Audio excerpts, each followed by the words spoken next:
आणि आता बुलेटिनमध्ये एक ब्रेकिंग न्यूज आपण पाहूयात। पश्चिम रेल्वेची वाहतूक विस्कळीत झालेली आहे। पालघर ते अजमेर एक्सप्रेसची ओव्हरहेड वायर तुटलेली आहे। वाहतूक पूर्ववत होण्यासाठी आता 1 तास लागण्याची शक्यता आहे। लांब पल्ल्याच्या गाड्या 30 ते 35 मिनिटे विलंबाने धावतायत। एक महत्त्वाची आणि मोठी ब्रेकिंग न्यूज आपण पाहतोय। पश्चिम रेल्वेची वाहतूक सध्या विस्कळीत झालेली आहे। पालघर अजमेर एक्सप्रेसची ओव्हरहेड वायर तुटलेली आहे आणि त्यामुळे आता ही एक्सप्रेस खोळंबलेली आहे। तर वाहतूक सुरळीत होण्यासाठी 1 तासांचा अवधी लागण्याची शक्यता आहे। त्यामुळे आता लांब पल्ल्याच्या गाड्या 30 ते 35 मिनिटं उशिराने धावतायत। महत्त्वाची आणि मोठी ब्रेकिंग न्यूज आपण पाहतोय।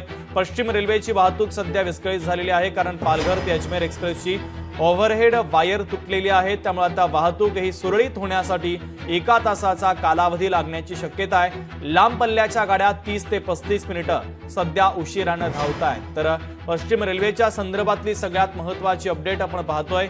पश्चिम रेल्वेची वाहतूक सध्या विस्कळीत झालेली आहे। पालघर ते अजमेर एक्सप्रेसची ओव्हरहेड वायर तुटलेली आहे। त्यामुळे आता वाहतूक सुरू होण्यासाठी 1 तासाचा कालावधी लागण्याची शक्यता आहे।